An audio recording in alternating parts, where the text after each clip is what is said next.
Son las 8, señora, a las 7 en punto de la mañana en Canarias. Buenos días desde Onda Cero. Más de uno en Onda Cero.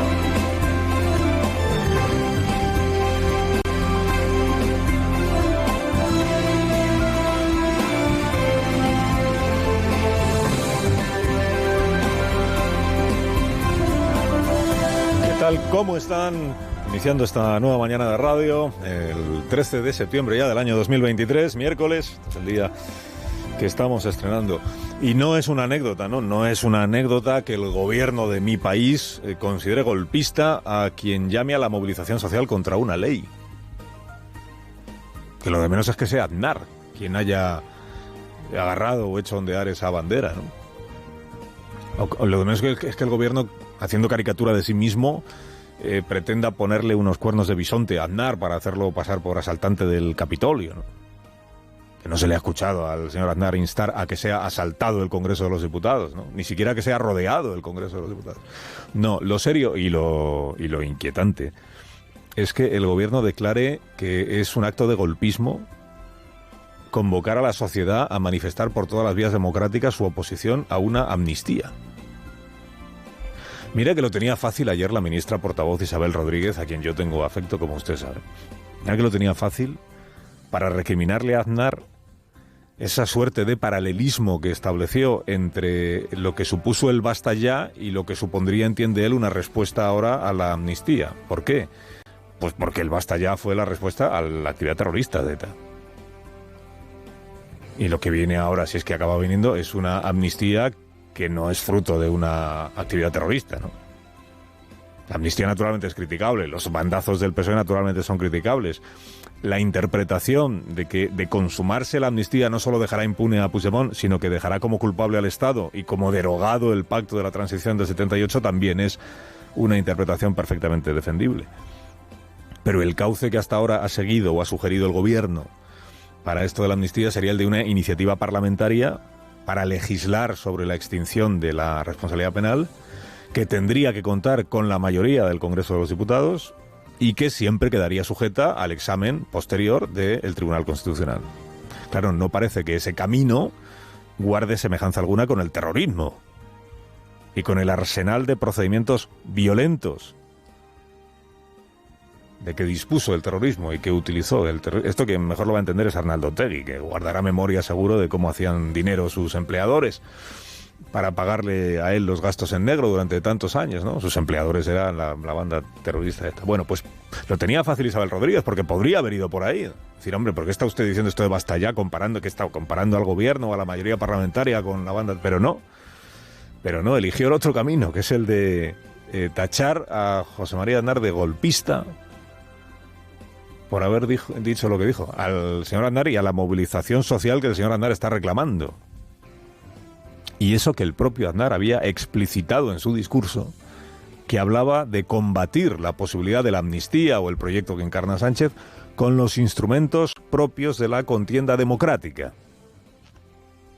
Es preciso activar todas esas energías que en el marco de una contienda democrática y de afirmación del Estado de Derecho tiene que plantar cara con toda la determinación a un plan que quiere acabar con la Constitución, porque la Constitución es vista como un obstáculo para materializar su ambición de poder por esa izquierda que reniega de la ciudadanía democrática libre e igual.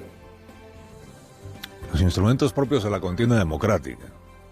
Activar todas las energías en el marco democrático para que el proyecto gubernamental no se consume. Esto es lo que estrictamente dijo Aznar. Bueno, el gobierno hace tiempo que considera innecesario argumentar las cosas que dice, por gruesas que sean las cosas que dice el gobierno. Se parecen más a comportamientos antidemocráticos y golpistas que a los propios de un expresidente, incompatibles con los valores democráticos y constitucionales de nuestro país, y que no se corresponden, insisto, con este tipo de comportamientos propios de sistemas antidemocráticos y estos llamamientos golpistas. Claro, si ayer la ministra dice, como dijo, lo acabamos de escuchar, que esto es un llamamiento golpista, si ayer la ministra lee como hizo con disciplina el papelito que le habían preparado en la Secretaría de Estado, hombre, lo menos que se podía esperar es que explicara qué tiene de antidemocrático, pues qué te digo yo, promover manifestaciones, promover mociones en los parlamentos autonómicos, presentar recursos en los tribunales para oponerse a una ley. Dices, hombre, es que es una ley que aprueba el Parlamento de España, que es el que representa a la sociedad española. Sí, claro, efectivamente. También la ley Mordaza fue aprobada por el Parlamento y a nadie se le ocurrió decir que no se pudiera alguien manifestar contra la ley Mordaza. También la guerra de Irak, la intervención de España en la guerra de Irak fue avalada por el Parlamento. Y no será que no hubo manifestaciones del no a la guerra, ¿no? Es que tan democrático es llamar a la movilización en contra de una ley, que en este caso sería una ley de amnistía, como llamar a la movilización a favor de una ley, que en este caso sería una movilización a favor de la amnistía. El PSOE tiene en su mano activar sus propios instrumentos, puede convocar una manifestación a favor del pacto con Puigdemont, puede promover mociones parlamentarias a favor del pacto con Puigdemont en Andalucía o en el Parlamento de Andalucía, en el Parlamento de Castilla-La Mancha, en los ayuntamientos, puede defender ante los tribunales, si llega el caso, la constitucionalidad de la medida, naturalmente, y seguramente lo hará si es que esto al final se acaba produciendo, ¿no? Gobierno de España, que es gobierno de todos, no frivolice con el golpismo. No frivolice, que ya patinó en ese charco el portavoz de la ejecutiva del PSOE, diputado, entonces era diputado Felipe Sicilia, cuando vinculó a los grupos parlamentarios de la derecha con el asalto al Congreso de Tejero del año 81, a los grupos de ahora, de Memoria Democrática. Señorías, hace 41 años la derecha quiso parar un pleno del Congreso y parar también la democracia. Lo hizo con tricornios. Hoy, señorías, la derecha ha vuelto a querer parar. Silencio, por favor. Felipe Sicilia hoy está en el dique seco, políticamente hablando. Fue purgado desde aquel día no volvió a hablar. Y era el portavoz de la ejecutiva. Y ahora ha dejado la política, está de regreso a su ocupación como Policía Nacional, creo. Nadie en su partido llegó nunca a corregir aquello que dijo a corregirle por aquello que dijo de los tricornios y de las derechas. Bueno, es enternecedor escuchar a Isabel Rodríguez ayer diciéndole a Núñez Feijóo, oiga, corrija usted a Aznar. Haga usted que rectifique, ¿sí? Como si Feijóo fuera el tutor o la conciencia del expresidente, que no veo yo a Aznar a estas alturas de su vida pidiendo permiso para decir lo que le dé la gana, ¿no? Ni a Aznar, ni a Zapatero, ni a Felipe González, ni a Alfonso Guerra, ¿no? Dice, Sánchez, haga rectificar a Felipe, mire lo que ha dicho. Sánchez, corrija a Zapatero, que ha dicho que el infinito es el infinito.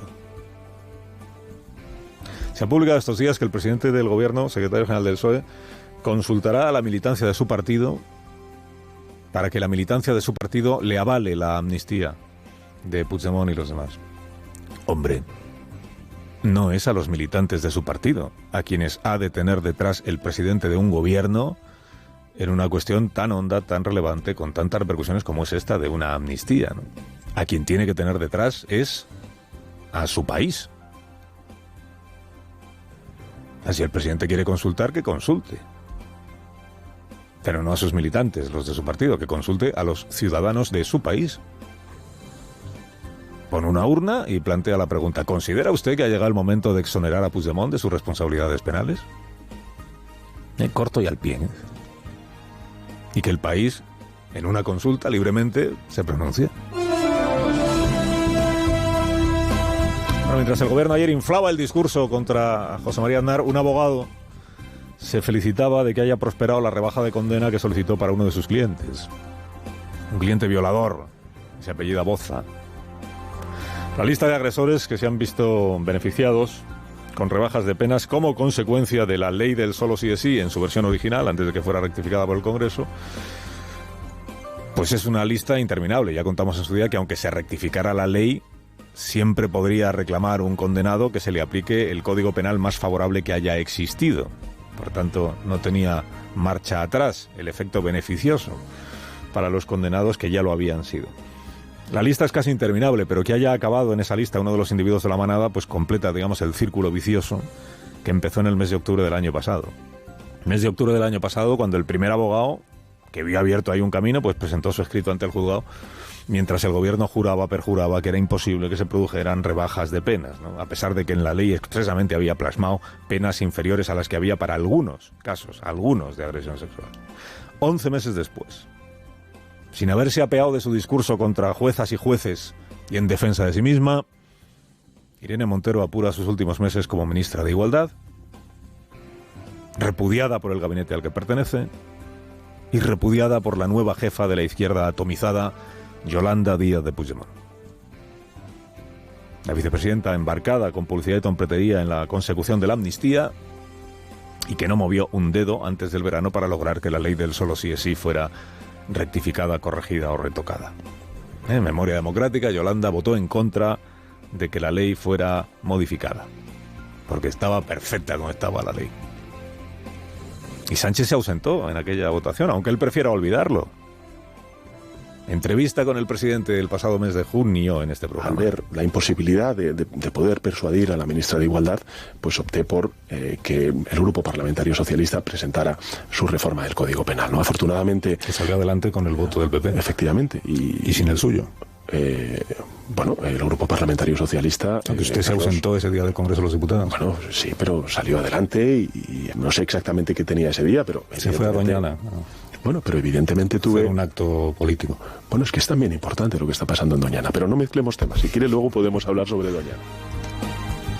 De Doñana, por cierto, de Doñana, tema muy relevante, tema muy importante, no se le ha vuelto a escuchar una palabra al presidente desde el día de las elecciones. Carlos Alsina, en Onda Cero.